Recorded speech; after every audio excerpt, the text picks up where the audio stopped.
Welcome to the competitive world of Rainbow Six Siege. The following video will explain the new format for Rainbow Six esports in the Asia-Pacific region, how the region will fit into our global structure, and what you can do to get involved in Rainbow Six competitive play. First off, let's set the scene. Globally, 4 regions compose the Rainbow Six esports program: North America, Latin America, Asia-Pacific, and Europe. Each region has its own dedicated competitive format that we'll dig into a little later. On a global scale, the Rainbow Six esports program refreshes every year. 1 year equals 1 season, running from March to the following February. The 4 independent regional leagues run from March to December. These leagues are divided into 3 stages. At the end of each stage, the top 4 teams from each region will qualify for the Six Major, a global competition featuring the top 16 international teams. Depending on their ranking in the regional leagues and the majors, teams will earn points for the global standings. At the conclusion of the 3 stages in December, the 16 teams with the most points in the global standings will automatically qualify for the Six Invitational. 4 extra teams will have one last chance to qualify for the competition through regional open qualifiers, making the Six Invitational a 20-team competition, the most prestigious Rainbow Six esports event, and a chance for teams to dominate the global stage and prove they are the best in the world.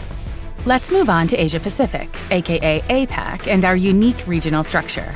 The Asia-Pacific League is divided into 2 divisions, Apac North and Apac South. Both divisions have their own competitive structure. Let's take a deeper look. Apac North combines the best teams from across Japan, South Korea, and Southeast Asia. They compete in a single online league composed of the same 12 teams for the entire season. Each stage consists of these teams facing off for 10 playdays spread across 5 weeks. The tournament will play out in a variation of the Swiss system. In other words, there is a random draw at the first round, then teams with the same or the closest win-loss ratio will face each other round after round.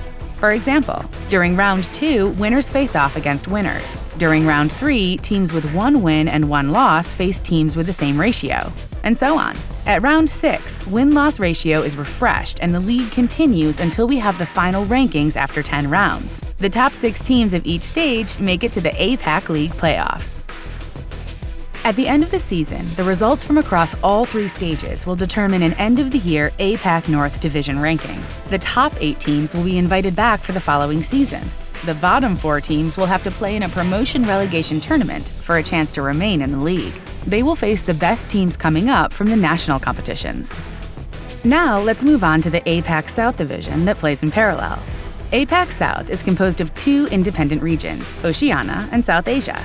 In Oceania, 8 teams from across Australia, New Zealand, and the Polynesian nations will compete in the Oceanic Nationals, an online league. In South Asia, teams from Bangladesh, India, Nepal, Pakistan, and Sri Lanka face off in a series of open online tournaments, ending with a closed bracket playoff. Each stage ends with the Apac South Division playoffs. This offline event is a double elimination tournament that pits the top 3 teams from the Oceanic Nationals and the winner of the South Asian Nationals against each other.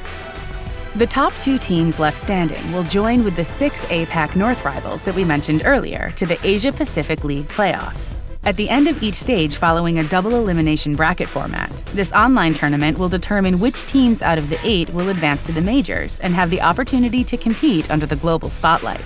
The teams placed 5th to 8th will score points for the global standings. In parallel, the top 4 teams will qualify for the Six Major, and depending on their final placement in this competition, will also earn points for the global standings. Stages 2 and 3 will follow the same model. In Apac, we also want to determine who the best team in the region truly is. In November, the rankings of the 3 stages are combined to form the final rankings of the season within the region. The top 4 teams will battle it out for the title of Apac Champion and glory in the Asia-Pacific region during a special LAN event. Becoming the Apac champion is the ultimate goal, but before getting to the top, teams need to prove their skills through the national system. All national tournaments create the foundation for the Rainbow Six ecosystem, providing pathways through the grassroots scene into the regional leagues. From there, any player and team can make their mark at the majors and finally, the Six Invitational.